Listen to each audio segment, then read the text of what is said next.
submit homework and so on, and I guess there's some assignment. I think I put up the third assignment also, but it's actually online, the solution. So if you're really stuck, I recommend you try it yourself first, but if you're really stuck, the solution is online also. Actually, I think I will do the same, the homework for also. I'll talk about the solution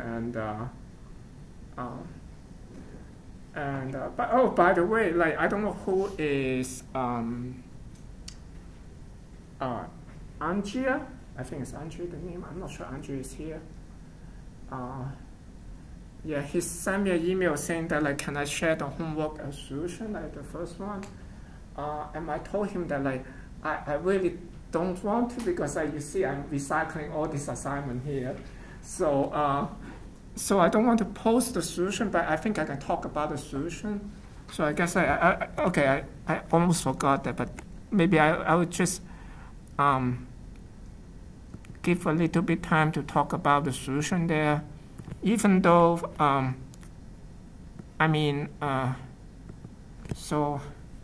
so again, theoretically speaking, like the solution is all there already, but I just want you guys, like not you guys, but for the next year, like the students even know that the solution is here. She needs to come, or he needs to come and look at that and type it like by herself or himself. So this is my like first homework solution. So I just picked 2 images. I'm not sure it's running now. Actually, see. Why it's not showing? Okay, it's not showing anything yet. But so here I'm just using MATLAB. So I just grabbed 2 photos online. Like one's Einstein, the other guy is IMP.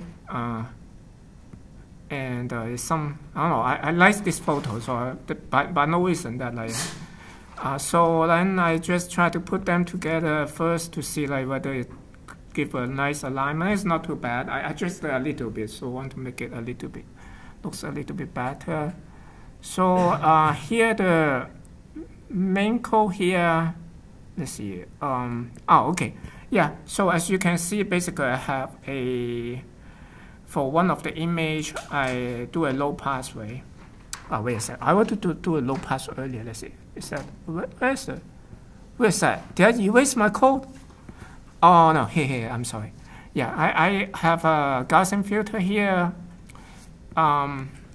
With the low pass sigma. So of course, like the bigger the sigma would be, like the you can think of the stronger the low pass filter. So it's like more like the image become more smooth.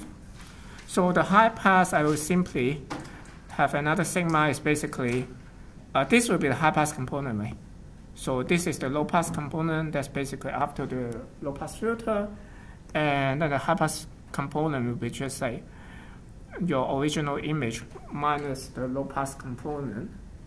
And I just show the combined image here. So this is the high pass plus the low pass. And what I want is like when I kind of like see it kind of close, or like when I zoom in, but I want to see the high pass, and when I zoom out, I want to mostly see the low pass, right? So let's see if I show the smaller image here. It's not too well. So you see like this one. So what do you think? Like for this one, I'm kind of okay with the first one, but the second one is like. I would say I can still display IMK there. So, and what do you suggest?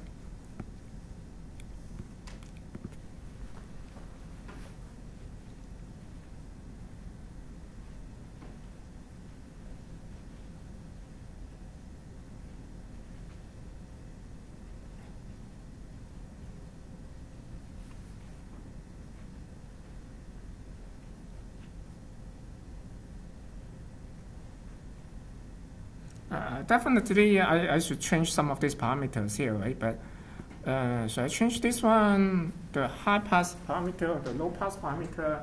So I make it bigger or smaller.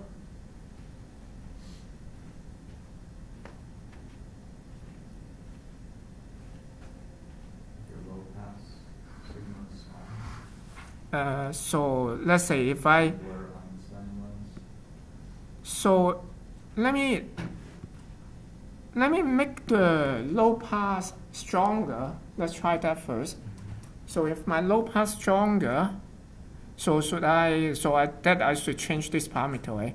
So I should increase this or decrease it?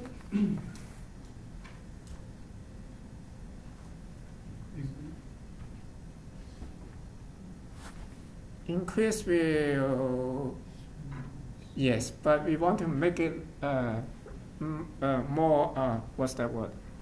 I cannot think of that. That is a really nice word, but I cannot remember that. Anyway. Yeah, anyway. I want to make it more conspicuous, right? Conspicuous, or like, I'm looking for another word, but anyway. It's just coming out, right? So I probably want to lower it a bit. Let me just lower the low pass a bit so that if I lower that, so now, yeah, the image coming out, but the problem now, the low pass is kind of too strong. It looks like, let me look at it here. This probably, this is like when you go to smaller image, now it's doing well, but the problem like you can't mess up the bigger image here. The bigger image, you still see Einstein here. So I would say like, okay, if the low pass doesn't work that way, how about I change the high pass? Let me change it back here. So if I change it back, like the high pass,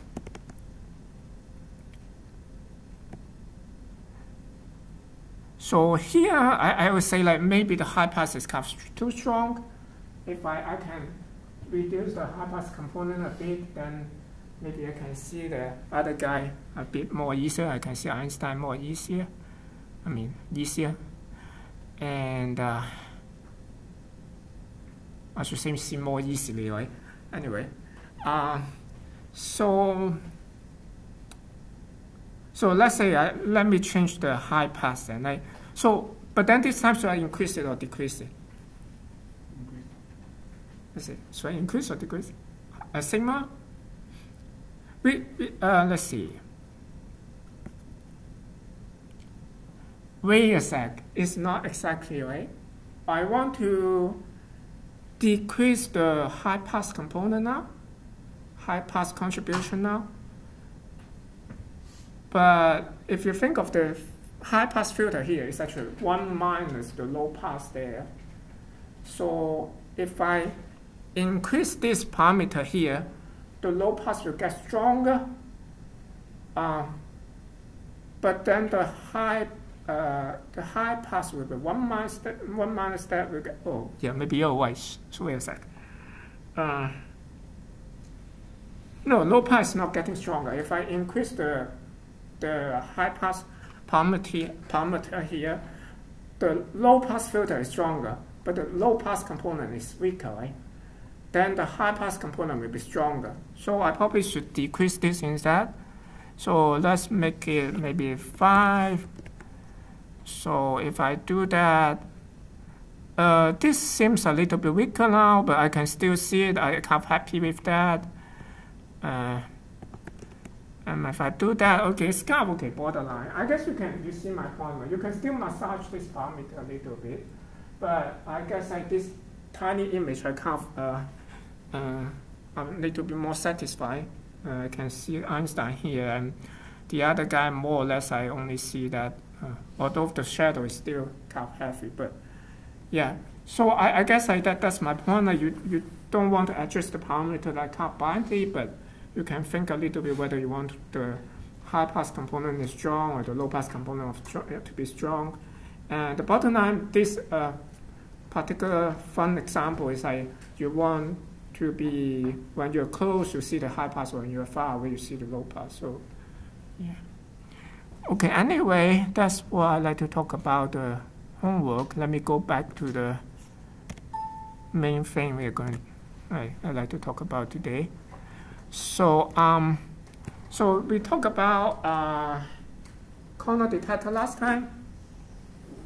So basically trying to, the goal of corner detector after all is trying to do some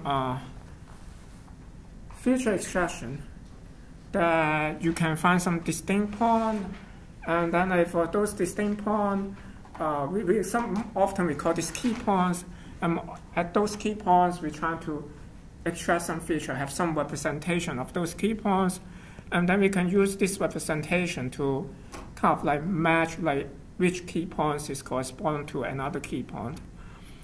And today we'll continue this discussion. Basically, like we'll first look into like the corner detector, like how we can enhance it a little bit, because if you just look into corner, there's some, okay, this is just repeating what I said here earlier, but if you talk about corner, okay, this is a review of corner detector, but let's go to here first. When we talk about corner detector, it is not scale invariant. It's kind of like translational invariant and rotation invariance, in the sense if the image is like shifted or like you rotate it, you still like can pick up the same corner there. But if you change the scale, like in a smaller scale, you may consider this as a corner. But if you go into a bigger scale, then it's no longer considered as a corner. So today, like first, we like to talk about like if we can have like key point extractor that is also scale invariance. Then afterward, we'll look into like how to construct the feature representation. And for the feature representation, is most of this method, or like I shouldn't say most, but a very useful method is so-called like HOG. It's a histogram of oriented gradient. I'm thinking the fourth homework I will ask you guys just like from scratch to implement that. And as I mentioned, I'll also show you the solution here. So if you want to, if you're stuck, then you can come back and look for the solution. But I won't post the solution. I will only show it. So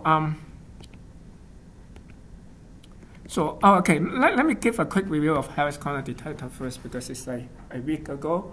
So if you remember, like for the Harris corner detector, this is the main thing. So we have we try to kind of like look at each of the points, and we look at the neighborhood and try to kind of what is that word? Interpolate that neighborhood into a parabolic function, and then based on the shape of the parabolic function, it's like whether it's a ellipsoid or like it's more like a circle, whether it's a big circle or a small circle.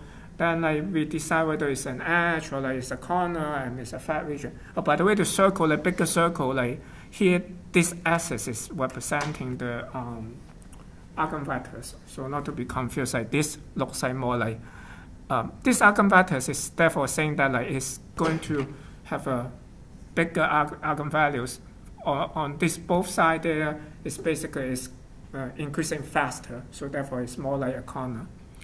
So that's what we did. So we have this function. We then basically just this function can be estimated by this determinant minus this alpha to determine the trace square of that matrix.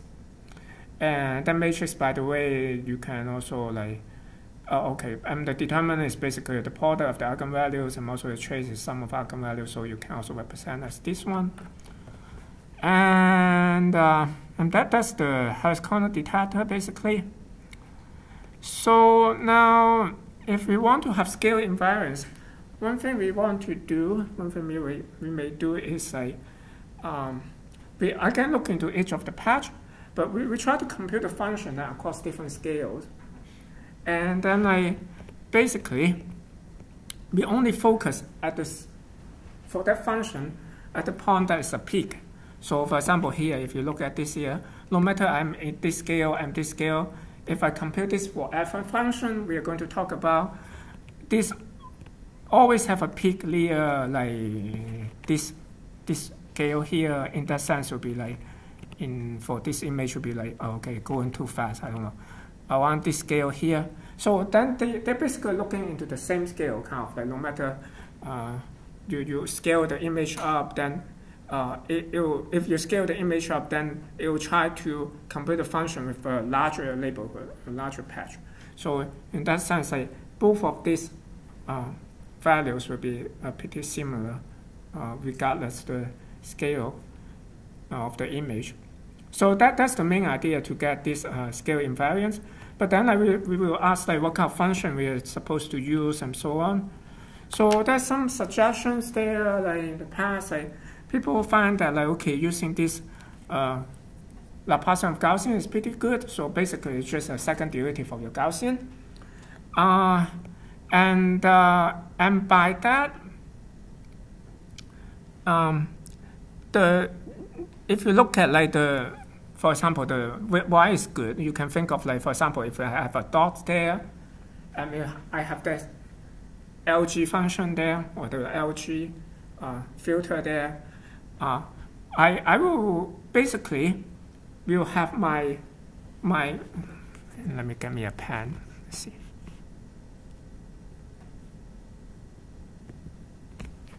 So if I look into a larger scale, let's say, for example, in this larger scale here, then I will have this LG, this like Mexican hat, that kind of function, that to expand bigger to fit this kind of dot, right? When I have a kind of a smaller circle or smaller blob here, then I will have like a kind of like a lower kind of like lower or like a thinner like LG function or something. So you keep this, which just will match with the scale of your blob. And so in that case, as I just mentioned, I will just have this function will basically do a filter on each of these images, each of these different scales there. And then we will try to find the, oh, actually, I'm sorry, I should say it the other way. So my image basically is under the same scale, but I can change the scale of the filter, right? So I will just have like filters at different scale and kind of like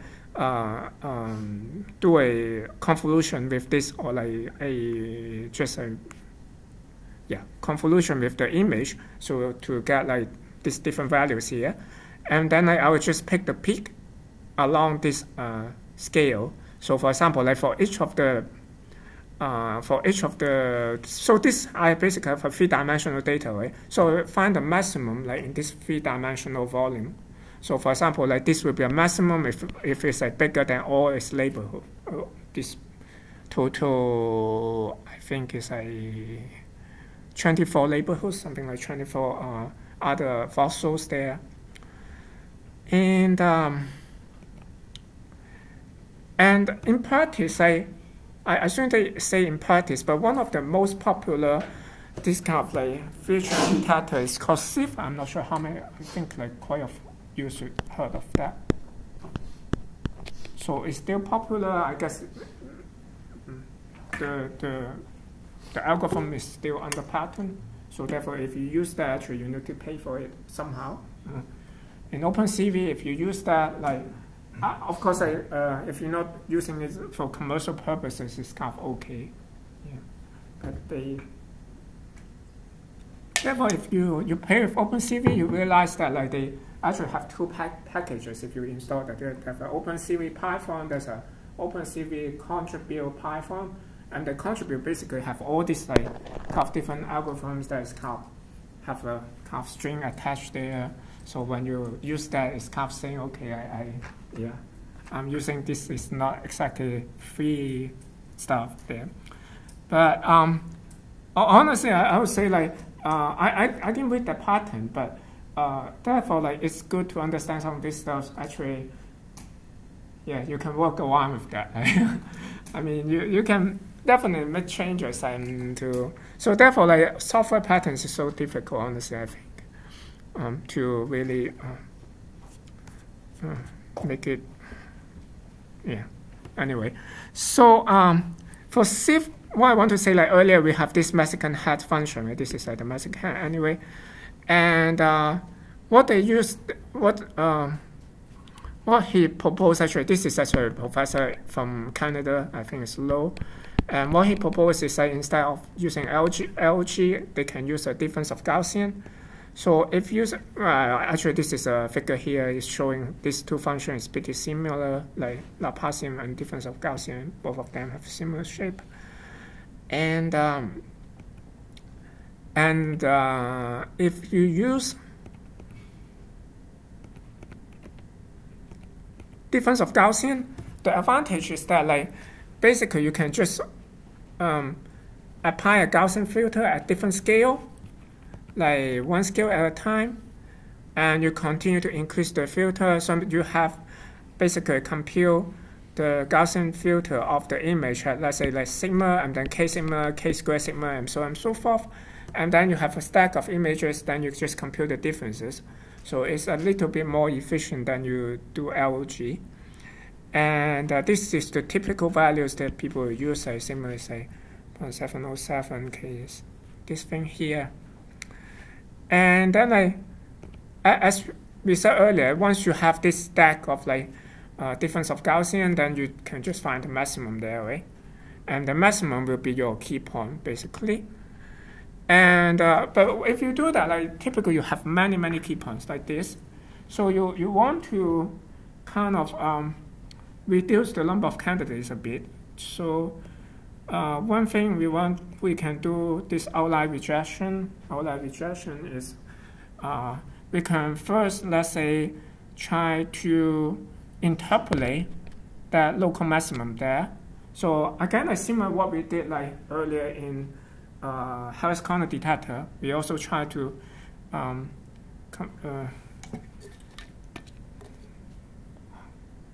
think my brain is not working. What am I trying to say like is similar to Harris corner detector?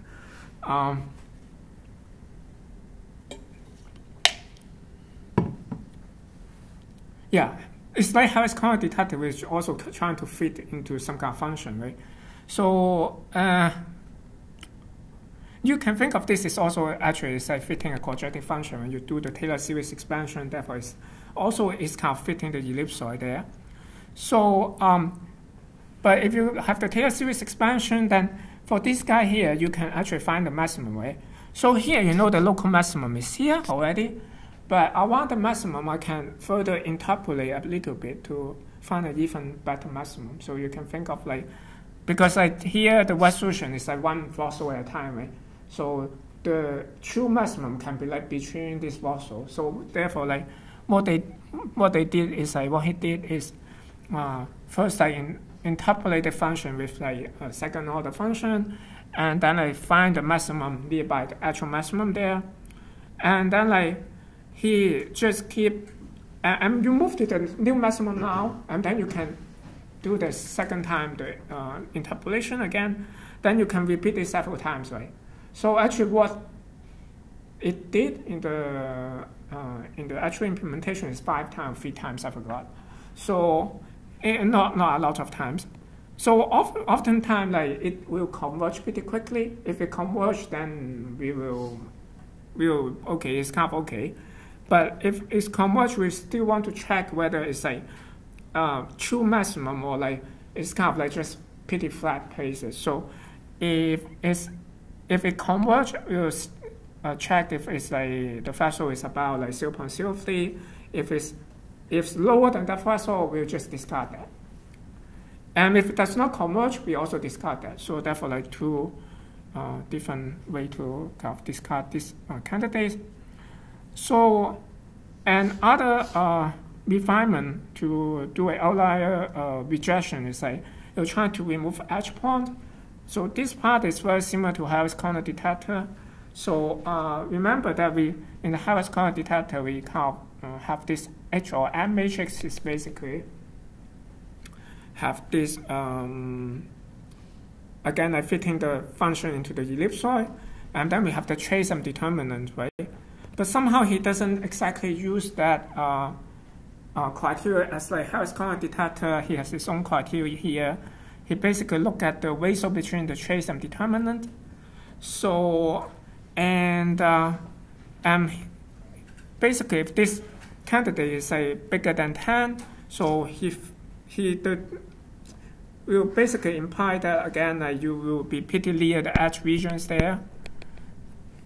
So remember, like we have, if in terms of this lambda 1, lambda 2, this part is the edges and this part is the corners.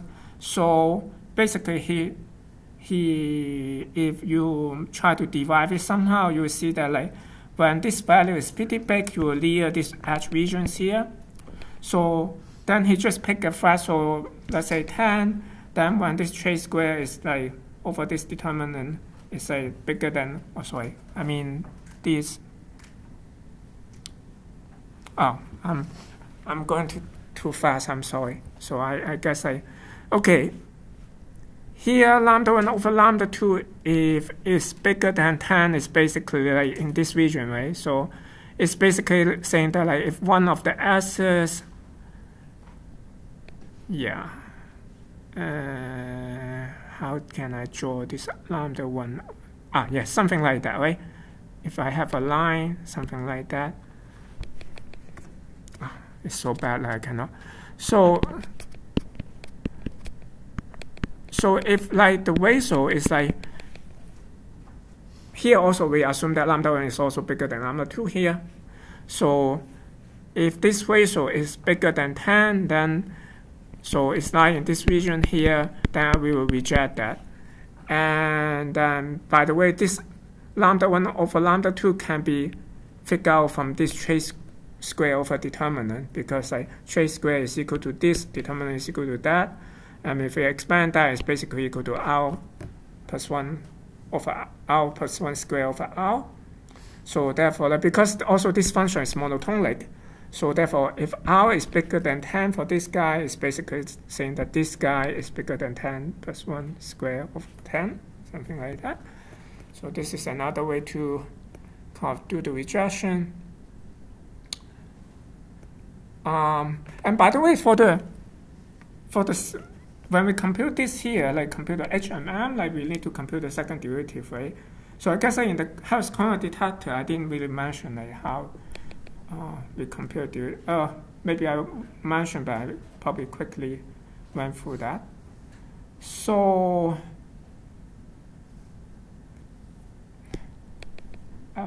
everyone is lost or like sleeping. So anyway, let me just give a question to wake you up. So what's this filter? Like, can you think of that? Like, just give me the filter for, if I want to do the derivative of x and then y.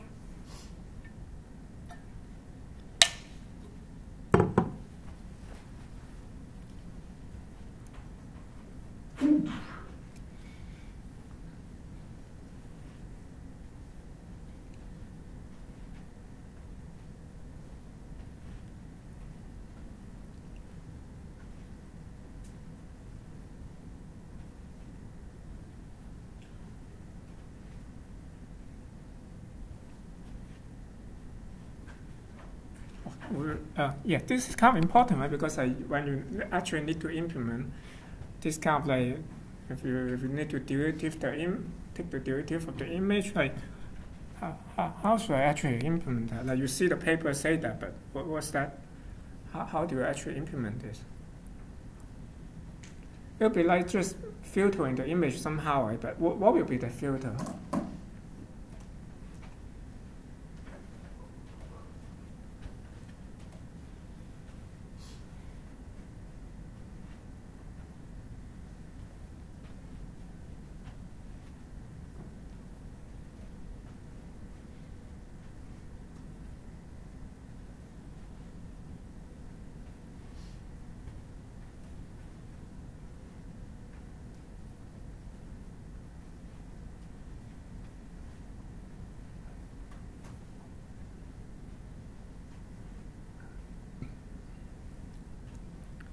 Okay, let's see. So if for 1D, if I do a derivative, a 1D function, then I can have filter something like either like -1 and 1, right?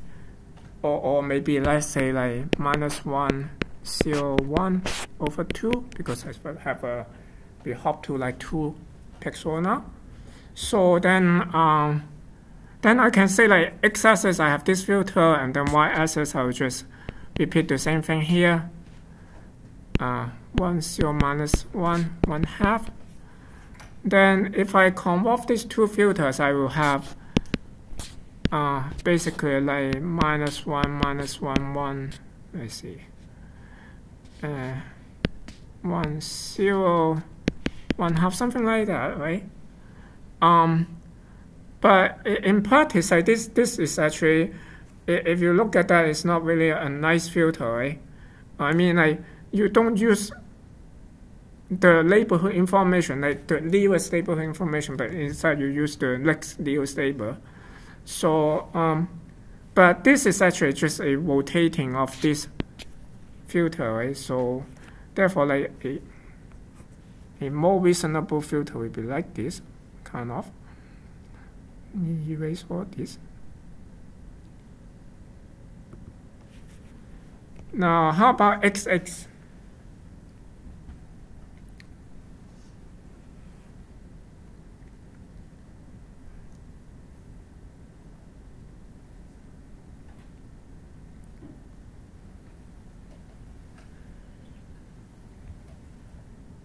So we can repeat our argument earlier. Right? So we may try to have some 1D filters and look at how they combine. And afterward, if it doesn't look too good, then maybe we modify it a little bit. So let's say I have, as I said, like this will be like the first derivative, let's say. So if I take derivative 2 times, then it's like convolve this like 2 times, right? So this will just give me like, let's see, if I convolve that, what's that? Will be, how do I come off that? So it will be like, how do I come off that?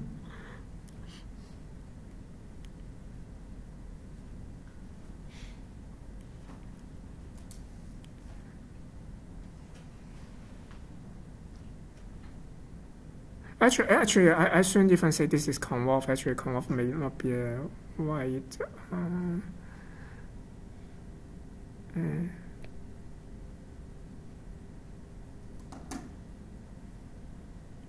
It's actually just a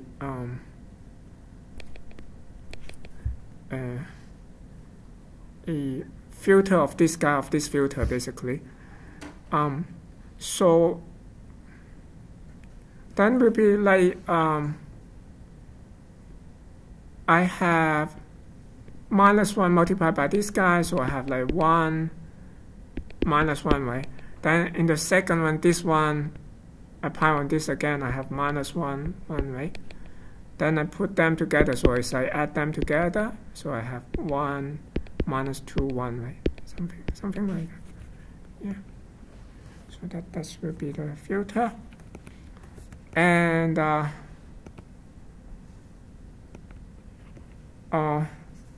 by the way, before I continue, actually, maybe I also do a demo, just illustrate what we just discussed. So let's say this is a shift. Kind of I try to implement a little bit like each time, so I because I feel more comfortable like after you. Yeah, that's actually how I suggest you to learn some stuff. Also, like you kind of read it and then watch videos, and then like and when you feel enough confidence, you may just try to implement by yourself. Then you will know like whether you understand it correctly or not. So here I have the linear image again. I just load the linear image, and why is so slow? Let me. Okay, yeah, and. So as I mentioned, like we are trying to compute the difference of Gaussian, right? So we just have a bunch of Gaussian filters. So I have, again, like sigma is like this, basically 1 over square root 2, and k is basically square root 2. And then I'm applying like a Gaussian filter, like with increasing like the filter size. So, and I have basically 8 different layers here. Now for 8 different layers, then I compute the DOG for each of the layers. I just compute the difference of the Gaussian, right? So that's go a little bit. Can I make it bigger? Yeah. Then compare difference of Gaussian. So that I have the DOG here. So then I try to find the maximum there. So it's a little bit ugly here, but what I'm doing is basically I treat it a little bit, but it's kind of okay. So I supposing to find the local maximum, like in the entire volume, right? But for the same scale, like I would just pick the global maximum here because I only have 8 layers there. I would just like pick across all layers. In that access, I just pick the maximum. I just look at the 8 values, pick the largest, right? That would be simple.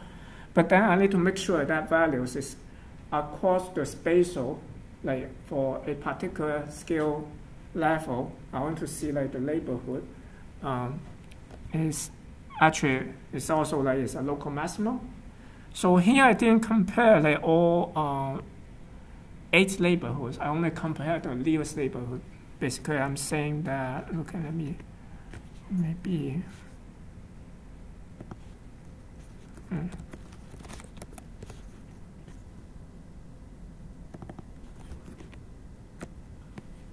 Yeah, well, I mean that.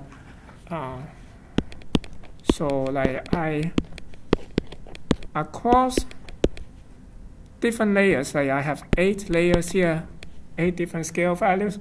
So I compute DOG now. I just like for each of the curve, like each XY component here, let's say this XY, I pick the maximum. I only have X values, I pick the maximum there. So now like after I pick, okay, at this scale it's like the maximum, then I need to look at whether it's like spatial is also maximum, right? So I should compare the 8 labels there. Like actually in the actual implementation, its original implementation, it compare all 8 curve labeling values there. But I kind of lazy. I only compare 4. Like it's kind of okay. I compare 4 of them. So if like it's bigger than all 4 of them, I say it's a maximum. So where's that? Yeah, here. So this is I compare 4 of them. Oh, actually, I compared diagonal here. Oh, I didn't. Actually, I was not lazy there. So I compare also a diagonal, so 8 different values. And we say all bigger than. Then I have this initial like the candidate of these key points there. As you can see, like I have a lot. Like for this linear, I have like 5,000 key points. So that's why he has the second and first step, because simply you have too many these kind of key points. So you have this key point rejection here, if you remember like what we did. For that case, we compute the Hessian. So okay, after a week, I've already forgot like what I did. Let's see.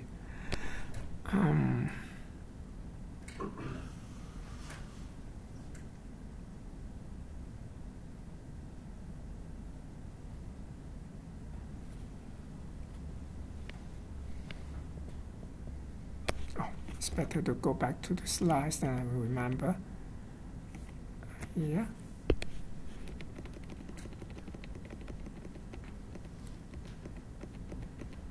Oh, yes. The next step, we need to have, let me see if I can. Remember that like we find the maximum now, so then we're trying to do a Taylor series expansion across that at that point, right? So the kind of ugly code here is doing that. So I try to compute the XY basically the X and Y derivative of this DOG function, and also this XY derivative, and also like S is like XS is like X and the scale derivative, like also across the scale. So after I got all the derivatives, then I can do the Taylor series expansion, right? So then my Taylor series expansion is, where is that?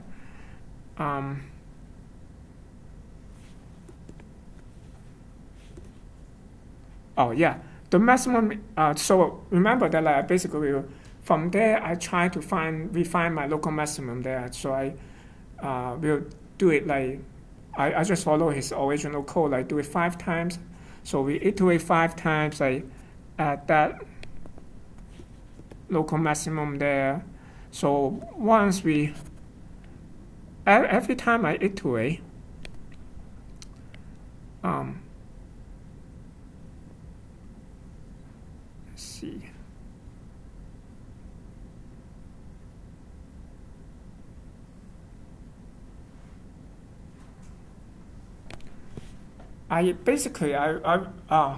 Oh yeah, by the way, when I iterate, for example, I have this is the low, another point here is the local maximum. So when I kind of like trying to use the local information to iterate to another local optimum, then I may actually jump out of this local optimum and move to somewhere else. But if I just like move a tiny little bit, I mean like if I move from a pixel like from 9 and 9 to like 9.1 and 9.1, 9.2, then I would just like move back to the original pixel. So I mean like unless I will have like, let's say if I after the iteration of 9.1 and 9.9, then I will move to like 9 and 10, right? What I mean. So, and for that, like I will iterate 5 times, as I said. So why I actually do this rounding operation? Because for the rounding operation, I don't need to interpolate also the hashing. Like I only know the hashing at the discrete values, right? I only know all these first and second order derivative at the integer values there. So therefore, like I need to round off each time I do the interpolation. So, but anyway, like if I'm lucky, then I will converge, right? Next time maybe I have 9, 10, 9, 9, 9, 10, and then I still go back to 9, 10. So then I'm happy that I'm not going to move anywhere. And then if that is so, then I also need to check whether the value is big enough. So, and first of all, I remove anything that's not converging, as mentioned. So then, and also like we want to check whether this is big enough, is hidden somewhere. I'm not just going to find that. So then if I kind of like have this first refinement there, the number of points there decreases from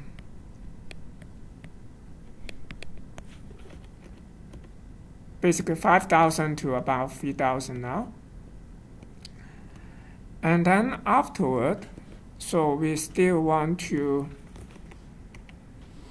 make sure that it's not an edge. So remember that we're trying to find this criteria, compute the trace square over the determinant, and check whether the value is like bigger than some threshold there. So, and I can move out here. Yeah. And let me just go immediately to the result. But anyway, if I do that also, then I reduce the points quite a bit further to only 1,000 points. And you can see now the key points is more like not just covering all the places, like, and also like places that you think is too smooth to be key points. And so that's basically it for the key point extraction for SIFT, at least.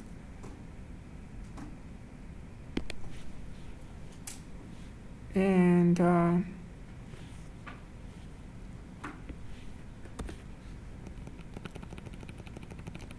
so, but SIFT is only one of these key point extractor. There's other methods. For example, like one of these methods is like not based on like key points, but this is based on segmentation. This is called maximally like stable external extremal region. The idea is pretty simple. Basically, if you think of this very simple segmentation method, it's like this watershed segmentation method. Basically, you just increase the threshold value. You have basically images like high in density and lower in density, right? You can set threshold somewhere, and then like you will segment the image like into like 2 pathways basically, with high in density and lower in density. So now if you tune this like threshold like at different values, it's like this is kind of a watershed value. So you kind of change different values. If for particular region it's not changing that much, then you kind of expect that like this is kind of region is more distinguished than the neighborhood. So and we use that like select that regions like that's stable over a long parameter range as the key point regions. And and this is like some of these results like for MSEL. As you can see, like if you change the threshold of that segmentation, you expect like you just catch all these letters on the cans or stuff like that. And there's other like of course I mentioned HOG there, like Harris Corner we mentioned that, and I mean sorry not HOG, DOG. And of course, we mentioned earlier, like you can, besides DOG, also people use Laplacian. Let's start with the Laplacian of Gaussian, right? But because SIFT is so popular, therefore, like DOG is very popular. And there's some of this suggestion to choose a key point detector, but I don't know. In practice, I would say like pick the one that you can actually find and start with there. So have the kind of the baseline first, and then you can fine tune this stuff. Right? If you cannot find, if you don't have that tools, then I would say like most of these actually work pretty well. So you can start with something even like as simple as Harris Corner detector first, and see if it's working well. And for SIFT and the other stuff, like you can find the source code quite easily. Also, like Open Series has an implementation there.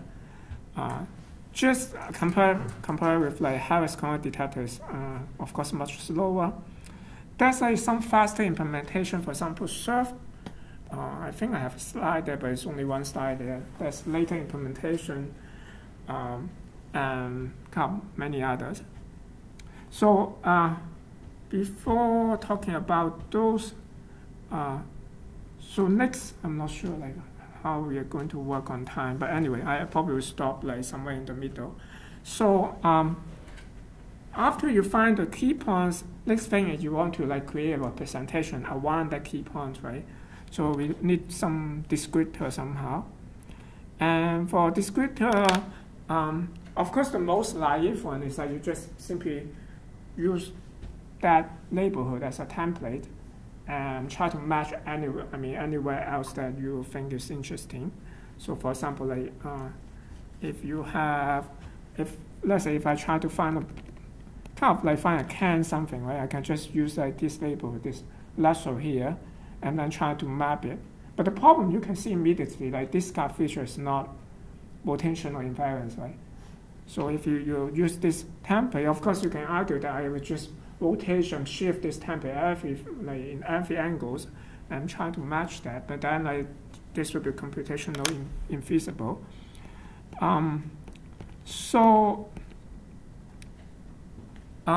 Instead, like most of the methods will be based on histogram because it will be like it won't have this as much this spatial dependency. So then oftentimes you can gain on like scale and also like rotational and also shift invariance. So histogram, of course, we talked quite a bit about that. Lots of different histograms. So let's just go into this main idea. This is the HOG, basically. SIFT is based on that also. So basically, like you have an image, right? And you can compute the gradient of the image. So if you look at each of these L's here is basically showing the gradient of a pixel. And then like you can partition like each of these image into small box, say, oftentimes it will be partitioned into 4x4, like about 16 different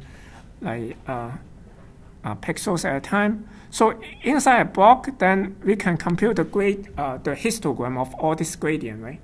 Or I should more precisely saying that the histogram of the orientation of the gradient. So therefore, let's say the histogram of oriented gradient, something like that.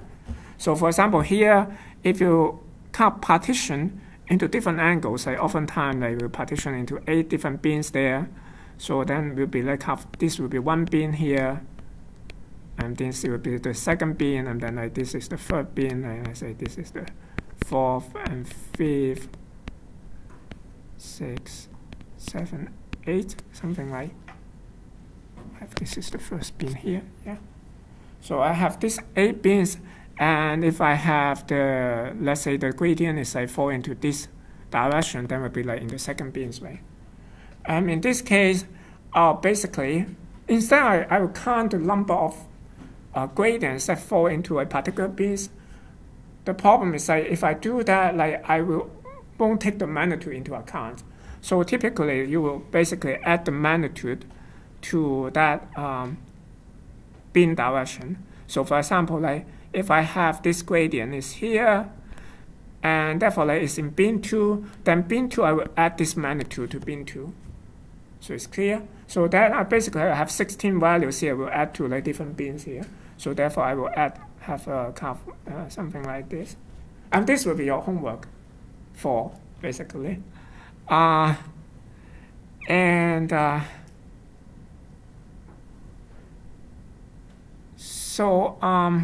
So since this is your homework for, maybe I will just talk about that and we'll go.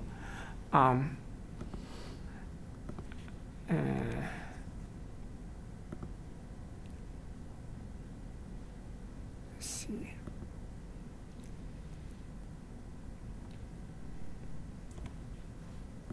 So this is actually I have this homework like for last year also. Therefore, I'm not going to share solution.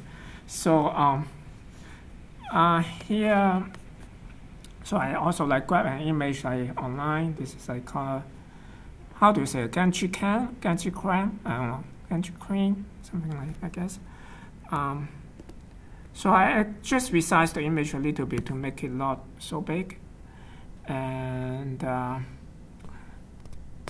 let's see.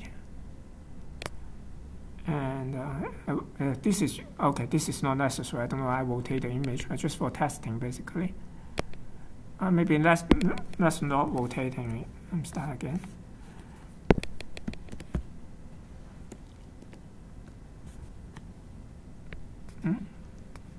I think I didn't rotate it.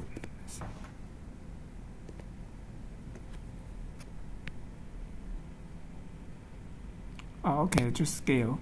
So here I'm comparing the gradient, right? Here I just, of course you can use the gradient function, but for gradient it's actually simple, right? If you just do like 1D gradient, it's just basically like the what I mean is if you are in MATLAB, or like if you are in Python or whatever, you can, if you're using NumPy, you can play with one matrix at a time, right?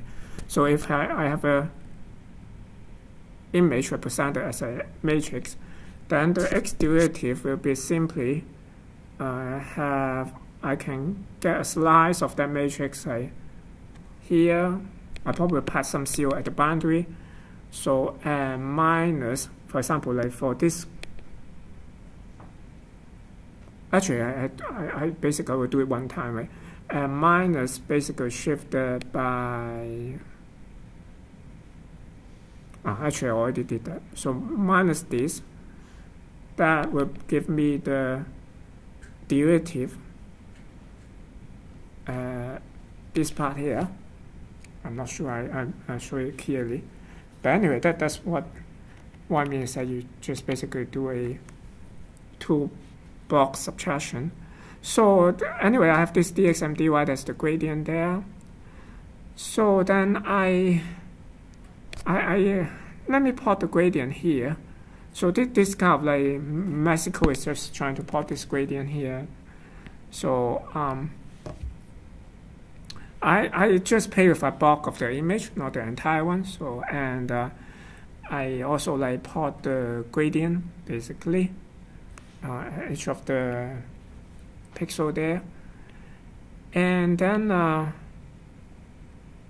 afterward now we are trying to do the histogram.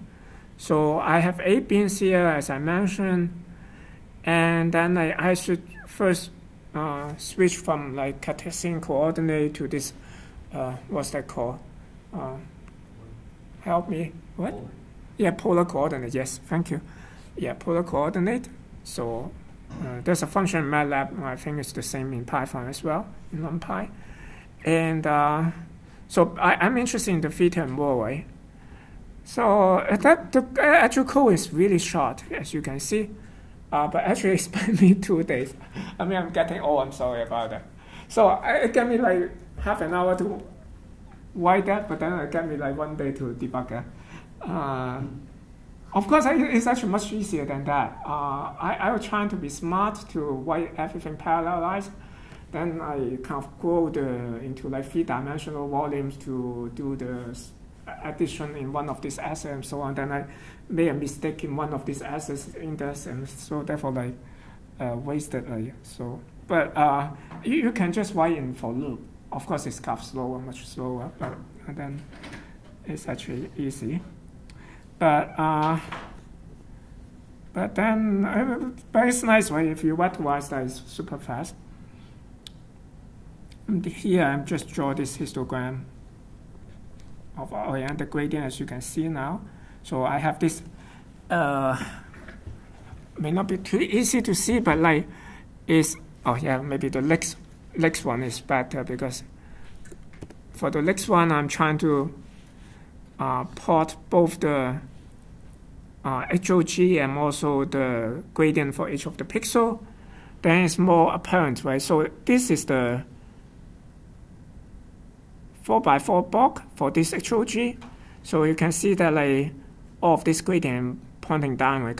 So you have only this like strong like component is this direction. And this one probably is more interesting, as you can see here, like this have more different components here. You have some in this direction, like a couple in this direction, therefore you have here. You have also 2 of them in this direction. You have this one here. And I think this is like 1 in this direction. So you have this one also, and there should be 1 going down, maybe this one going down. So you have this one. So yeah. Anyway, like, yeah, if you kind of like don't try to be like me to try to be smart, then I think it's pretty quick to write this code. Like you just have 2 for loops for that, and that's actually pretty easy. Because I wrote it like last year also, and then I tried to write it this year again. Then I find that my last year's solution was better than this year's solution. Therefore, I just can't help to try to figure out what's wrong, and so you spend quite a lot of time on that. So anyway, that's for homework 4, I believe. And go back to SIFT, as we mentioned that like SIFT use this HOG, right? But as you can see, like the direct implementation of HOG has still some issues. First of all, like it's not actually rotational invariance, right? Because you have this final histogram. If you kind of rotate it a bit, like the whole histogram will change. But you can have like rotational invariance to be implemented like relatively easily, at least in principle. So the way SIFT implement that like is kind of different, but the main idea will be just after you produce the histogram, you can just you have the peak here. You always just rotate your peak like to the first one, then you will have kind of like a bit like rotational invariance, right? So and then also we want to have like no scale invariance. Here, if I just compare histogram in the original scale, then I don't have scale invariance also, right? But as you remember, like in the key point extraction, we already know like where's the scale that have the maximum, right? So we can just work on that scale, then we will have like scale invariance as well. So then basically, yeah, I'm not sure this slide is for, it's kind of repeating what we talk about. And finally, like it has a weighted sum a little bit, like when you do a patch here, since you don't want to move, when you have the patch move a tiny little bit, you will have like certain change of your description. So typically we'll also apply a filter, kind of like just a simple Gaussian filter on the gradient there. So therefore, like basically exactly the same implementation as what we talked about earlier, but just like we'll kind of scale down everything is like far away from the center when we add the kind of to the histogram. So and then finally we'll just basically we will here we'll pad each of them. You have like 8 different values, right? For the histogram, and in practice I will pad like kind of 16 of these, like basically 4 by 4 this patch. So to have the total number of the, the total length of the descriptor will be like 16 times 8, so it will be like 128. And and just a little bit more kind of small modification is like it will basically scale down or basically normalize the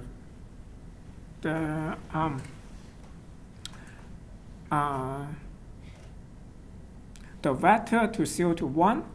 So this will kind of like reduce the sensitivity to brightness, and also like it will kind of like will clamp all the vectors value that is like bigger than 0.2 to 0.2, and this is actually basically like reduce also sensitivity due to like specular light highlights and so on, like this saturation value for the intensity.